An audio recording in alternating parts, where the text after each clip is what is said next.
നമസ്കാരം. നമ്മുടെ നിയമസഭ എന്ന് പറഞ്ഞു കഴിഞ്ഞാൽ എന്തൊരു പവറായിരുന്നു മുമ്പ്. വളരെ ദൂരെ ഒന്ന് മാറി നോക്കിയാൽ അല്ലെങ്കിൽ ഗാലറിയിൽ നിന്ന് നോക്കിയാൽ ഒരു ഗാംഭീര്യം ഉണ്ടായിരുന്നു. ഒരൊറ്റ നോട്ടം കൊണ്ട് അല്ലെങ്കിൽ ഒരൊറ്റ കൈവിരലിന്റെ അനക്കം കൊണ്ട് സഭയെയും ഈ നാടിനെയും ഒക്കെ ഒരുപോലെ വിറപ്പിച്ചിരുന്ന സർവാധികാരികളായിട്ടുള്ള സിംഹങ്ങൾ ഇരുന്ന കസേരകളാണ് ആ നിയമസഭയിലുള്ളത്. ആ കസേരയ്ക്ക് ഒരു വിലയുണ്ടായിരുന്നു. അതിലിരുന്ന ആൾക്കാരുടെ വാക്കിനും അതിലും വലിയ വിലയുണ്ടായിരുന്നു. പക്ഷെ ഇന്നത്തെ ആ സഭയിലെ ചില കാഴ്ചകൾ ഒന്ന് കാണണം. കൺമുന്നിൽ നടക്കുന്നത് എന്താണെന്ന് പോലും മനസ്സിലാക്കാത്ത വിധം ചില മുൻകാല വീരന്മാര് അവിടെ ഇരുന്ന് അങ്ങോട്ടും ഇങ്ങോട്ടും ഒക്കെ നോക്കുന്നത് കാണുമ്പോൾ ശരിക്കും സങ്കടം തോന്നും. ഇപ്പോഴത്തെ ഒരു അവസ്ഥ നമുക്കറിയാം. സഭയിൽ നമ്മൾ കണ്ടുകൊണ്ടിരിക്കുന്നതല്ലേ. സഭയിൽ എപ്പോഴാണ് എഴുന്നേറ്റ് നിൽക്കേണ്ടത്, എപ്പോഴാണ് ഇരിക്കേണ്ടത്, എപ്പോഴാണ് പ്രതിഷേധിക്കേണ്ടത്, ഇതൊന്നും അറിയില്ല. ഇതൊന്നും അറിയാതെ സ്വന്തം സൈഡിൽ ഇരിക്കുന്ന സഹപ്രവർത്തകർ കൈ പിടിച്ചിട്ട് കാണിച്ചു കൊടുക്കേണ്ട ഒരു ഗതികേടിലേക്കാണ് കാര്യങ്ങൾ ചെന്നെത്തി നിൽക്കുന്നത്. വല്ലതും എഴുന്നേറ്റ് പറയൂ സാറേ, കസേരയിൽ ഇങ്ങനെ മിണ്ടാതെ കുത്തിയിരുന്ന നാണക്കേടാണ് എന്ന് കൂടെയുള്ള MLA മാര് ഇങ്ങനെ കെഞ്ചി പറയണം, അല്ലെങ്കിൽ കുത്തി ഇളക്കി താങ്ങിയെടുത്ത് വിടണം. ഇപ്പോഴത്തെ ചില നേതാക്കന്മാര് വായ തുറക്കണമെന്നുണ്ടെങ്കിൽ 10 വർഷം ഒരു നാട് മുഴുവൻ തന്റെ ആജ്ഞാനുവർത്തികളാക്കി ഭരിച്ചിരുന്ന സർവശക്തനായ മുൻ നേതാവിന് ഇന്ന് നിയമസഭയ്ക്കകത്ത് എന്ത് ചെയ്യണം, ഏത് ചെയ്യണം എന്ന് ഒരു നിശ്ചയമില്ലാത്ത ഒരു അവസ്ഥ എന്ന് പറയുമ്പോൾ എന്തൊരു കഷ്ടമാണല്ലേ. ഈ ഗതികേട് അവിടെ തീരുന്നില്ല. സഭയുടെ ഉള്ളിൽ വെച്ചിട്ട് ഇപ്പൊ ഭരണപക്ഷത്തുള്ള വി.ഡി. സതീശന്റെ ഭരണപക്ഷത്തുള്ള ആരെങ്കിലും വല്ല ചോദ്യം ചോദിച്ചു കഴിഞ്ഞാൽ മറുപടി പറയാൻ വല്ലാത്ത വിയർപ്പിന്റെ അസുഖമാണ്. എണ്ണി എണ്ണി ചോദ്യങ്ങൾ വരുമ്പോൾ പഴയതുപോലെ കണക്ക് പുറത്ത് എന്ന് വിളിച്ചു പറയാൻ പറ്റൂലല്ലോ. കാരണം നിയമസഭയല്ലേ, അവിടെ ചോദ്യങ്ങൾക്ക് ലോജിക്കുള്ള മറുപടി പറഞ്ഞു കൊടുത്തേ പറ്റൂ. അതിന് പറ്റൂല എന്ന് ഉറപ്പാക്കുമ്പോൾ പണി പാളാതിരിക്കാൻ വേണ്ടി ചെയ്യുന്ന അടുത്ത തന്ത്രം എന്താണെന്ന് അറിയാം. ഇപ്പൊ സഭയിൽ നിന്ന് നേരെ ഇറങ്ങി പാർട്ടി ഓഫീസിലേക്ക് ഒറ്റ പോക്ക്. ഇപ്പോ കഴിഞ്ഞ ദിവസം കുന്തിത്തള്ളി പറയും സാറേ എന്ന് പറഞ്ഞപ്പോൾ എഴുന്നേറ്റിട്ട് അതേ പോക്ക് തന്നെയാണ് പോയത്. എന്നിട്ട് അവിടെ സുരക്ഷിതമായി ഇരുന്നിട്ട് ഒരു 1.5 മണിക്കൂർ നീളുന്ന പത്രസമ്മേളനം അങ്ങ് കാച്ചും. ആ പത്രസമ്മേളനത്തിലുണ്ടൊരു കോമഡി. ആരോ എഴുതി കൊടുത്ത ഏതോ ഒരു കടലാസ്, ആ കടലാസിൽ നോക്കിയിട്ട് ആ വായിക്കുന്ന കാര്യം എന്തെങ്കിലും ഒരു അർത്ഥമുണ്ടോ, അല്ലെങ്കിൽ എന്തെങ്കിലും തെറ്റുണ്ടോ, അക്ഷരത്തെറ്റുണ്ടോ, അല്ല അത് ഒന്നും നോക്കാതെ, എന്താണ് എഴുതിയിരിക്കുന്നത് നോക്കാതെ അതങ്ങോട്ട് വായിച്ചു തീർക്കും. വായിച്ചു കഴിയുമ്പോൾ പുള്ളി വിചാരിക്കും ഏതോ ഒരു വലിയ വിപ്ലവം അങ്ങോട്ട് സൃഷ്ടിച്ചു വന്നു. പക്ഷേ ആ കേട്ടിരിക്കുന്ന പത്രക്കാർക്ക് പോലും മനസ്സിലാവില്ല ഈ ഒരു 1.5 മണിക്കൂർ കൊണ്ട് ഇദ്ദേഹം എന്താണ് പറഞ്ഞു വെച്ചതെന്ന്.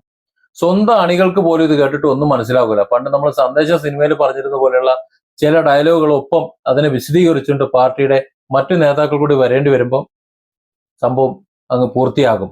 ഏതായാലും പാർട്ടിക്ക് തന്നെ ഇപ്പോൾ രംഗത്തിറങ്ങേണ്ടി വന്നു. ദയവ് ചെയ്ത് നേതാവിന്റെ പ്രസംഗങ്ങൾക്കും പത്രസമ്മേളനങ്ങൾക്കും എല്ലാവരും ഒന്ന് ലൈക്കും ഷെയറും ഒക്കെ അടിക്കണേ. നമ്മൾ ഈ രാഹുൽ മാങ്കൂട്ടത്തിന്റെ ഒരു പോസ്റ്റ് ഒരിക്കൽ വായിച്ചപ്പോൾ ഓർക്കുന്നുണ്ടാവും നിങ്ങൾ. രാഹുലിന്റെ ഒരു പോസ്റ്റ് വന്നപ്പോൾ അതിന് താഴെ വന്നിട്ടുള്ള കമന്റും ലൈക്കും, മുഖ്യമന്ത്രി പിണറായി വിജയന്റെ പോസ്റ്റിന് താഴെ വന്നിട്ടുള്ള ലൈക്കും കൂടെ നമ്മൾ അന്നൊരു വീഡിയോ ചെയ്തിരുന്നു.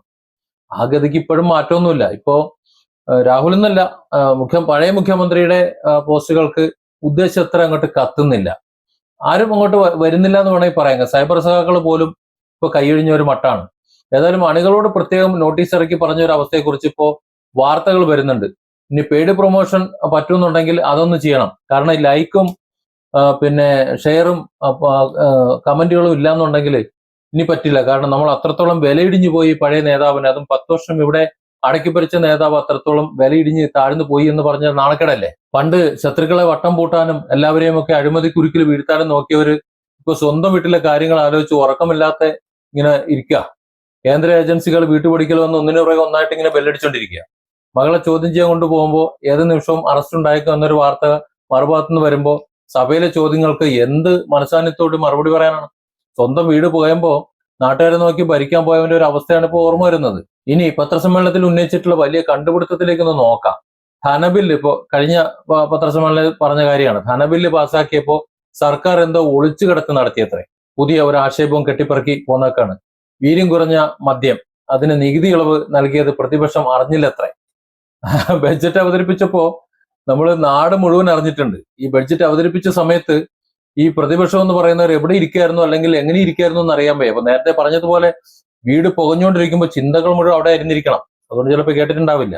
ഇനി നമ്മുടെ നേതാവിനെ എങ്ങനെ രക്ഷിച്ചെടുക്കാമെന്നുള്ള ഒരു തലപുകച്ചില് ബാക്കിയുള്ള നേതാക്കളും കൂടെ, സബ് നേതാക്കളിലും കൂടെ ഉണ്ടായിരുന്നത് കൊണ്ട് ചിലപ്പോൾ അവരും ഇത് കേട്ടിട്ടുണ്ടാവില്ല. അതുകൊണ്ടായിരിക്കും ഒന്നും കൂടി നമ്മളെ വി.ഡി. സതീശൻ ഒന്ന് പറഞ്ഞു കൊടുക്കണം. അത് അദ്ദേഹമാണല്ലോ ഇപ്പോ ധനകാര്യമന്ത്രി. അതുകൊണ്ട് അദ്ദേഹം ഇനി ഒന്നും നോക്കണ്ട, ഒന്നുകൂടി ഒന്ന് പറഞ്ഞു കൊടുത്തേക്കണം. പാർട്ടിയുടെ കാര്യോപദേശ സമിതിയിൽ സ്വന്തം നേതാക്കൾ ഇരുന്ന് ചർച്ച ചെയ്ത കാര്യമാണ്. സ്പീക്കർ സഭയിൽ ചട്ടം മാറ്റുന്ന കാര്യം വിളിച്ചു പറഞ്ഞപ്പോ ഒരക്ഷരം മിണ്ടാതെ ബെഞ്ചിലിരുന്ന് സഭയൊക്കെ കഴിഞ്ഞ് വെളിയിലിറങ്ങിയിട്ട് അയ്യോ അവർ ഒളിച്ചു കടത്തിയേ, ഞങ്ങളൊന്നും അറിഞ്ഞില്ല എന്നൊക്കെ നിലവിളിക്കുന്നതിൽ എന്തെങ്കിലും ലോജിക്കോ അന്തസ്സോ ഉണ്ടോ എന്ന് ചോദിച്ചു കഴിഞ്ഞാൽ ഒന്നും പറയാനില്ല. സഭയിൽ എന്തായാലും ചട്ടങ്ങൾ മാറ്റിയപ്പോ ഉറങ്ങി തൂങ്ങിയിട്ട് ഇപ്പൊ വന്ന് തകിടം മറിയുന്നത് കാണുമ്പോൾ പാവം ജനങ്ങൾക്ക് അടുത്ത് ചിരി മാത്രമാണ് ഉള്ളത്. ഇതൊക്കെ കാണുമ്പോൾ തോന്നുക മഴ പെയ്തു കഴിഞ്ഞാലും മരം പെയ്യും എന്ന് പറയുന്നത് പോലെയാണ്. സഭ കഴിഞ്ഞാലും ഇവരുടെ അനാവശ്യ വിവാദങ്ങൾ തീരൂല. ഇതിനി അടുത്ത 5 വർഷം ഉണ്ടായിക്കൊണ്ട് വരും. ഏതായാലും ഇങ്ങനെയാണ് കാര്യങ്ങൾ പോകണമെന്നുണ്ടെങ്കിൽ പ്രതിപക്ഷമില്ല. നമ്മളൊക്കെ പറയുമായിരുന്നു ഉമ്മൻചാണ്ടി സർക്കാരിന്റെ വിജയത്തിന്റെ പിന്നിലെ രഹസ്യം പിണറായി വിജയനായിരുന്നു എന്ന്. കാരണം ശക്തമായൊരു പ്രതിപക്ഷം ഉണ്ടായിരുന്നത് കൊണ്ടാണ് ഉമ്മൻചാണ്ടി എന്ന മുഖ്യമന്ത്രി ഉമ്മൻചാണ്ടിയായി മാറിയത്. അന്നത്തെ പ്രതിപക്ഷ നേതാവ് പിണറായി വിജയന്റെ ആ ഒരു പ്രതിരോധത്തെ തകർക്കാൻ വേണ്ടിയിട്ട് ഉമ്മൻചാണ്ടിക്ക് ജനങ്ങളുടെ ഇടയിലേക്ക് ഇറങ്ങേണ്ടി വന്നു, ജനകീയനാകേണ്ടി വന്നു. പക്ഷെ ഇവിടെ ആ ഒരു പ്രതിപക്ഷ നേതാവാണ് പല്ലുകൊഴിഞ്ഞ അണ്ണാനെ പോലെ അല്ലെങ്കിൽ എന്തൊക്കെയോ പോയതുപോലെ ഇങ്ങനെ നോക്കിയിരിക്കുന്നത് കാണുമ്പോൾ വല്ലാത്തൊരു സങ്കടം തോന്നുകയാണ്. ഒരുപാട് പ്രതീക്ഷകൾ ഉണ്ടായിരുന്നു പ്രതിപക്ഷത്ത് CPM ആണല്ലോ എന്ന്. എല്ലാ പ്രതീക്ഷയും പോയി. ചുരുക്കം പറഞ്ഞാൽ ഇപ്പോഴത്തെ ഭരണാധികാരികൾക്ക് ഇതിലും വലിയൊരു ഭാഗ്യം ഈ രാഷ്ട്രീയ ജീവിതത്തിൽ ഇനി കിട്ടാനില്ല. വി.ഡി. സതീശനും രമേശ് ചെന്നിത്തലയൊക്കെ സത്യത്തിൽ തലകുത്തി നിന്ന് ചിരിക്കും. തങ്ങളെ ചോദ്യം ചെയ്യാനെതിരെ ഇരിക്കുന്ന പ്രധാന നേതാവിന് സ്വന്തം കസേരയിൽ എങ്ങനെ ഇരിക്കണം എന്ന് പോലും നിശ്ചയമില്ലാത്ത ഒരു അവസ്ഥയാണ് ഈ ഒരു അവസ്ഥ എന്നത്. രാഷ്ട്രീയ കൗശലമുള്ള നല്ല വാക്ചാതുര്യമുള്ള ഒരു മുഖ്യമന്ത്രിയെ നേരിടാൻ ഇത്രയും അലംഭാവമുള്ള ഒരു പ്രതിപക്ഷ നേതാവ് ഉണ്ടാകുന്നത് തന്നെ ഭരണപക്ഷത്തിന് ലാഭമല്ലേ. ഏതായാലും ഈ പോക്ക് പോകുകയാണെന്നുണ്ടെങ്കിൽ സോഷ്യൽ മീഡിയയ്ക്കും ചാനലുകൾക്കും വലിയ കൊയ്ത്തായിരിക്കും. കാരണം ചാനലുകളെ സംബന്ധിച്ചിടത്തോളം അവരുടെ വിനോദത്തിനും മറ്റ് ചർച്ചകൾക്കും ഈ സോഷ്യൽ മീഡിയയെ സംബന്ധിച്ചിടത്തോളം ട്രോളാനും ഒക്കെ ആവശ്യത്തിനുള്ള വകുപ്പ് ഇവർ തന്നെ ഉണ്ടാക്കി കൊടുക്കും.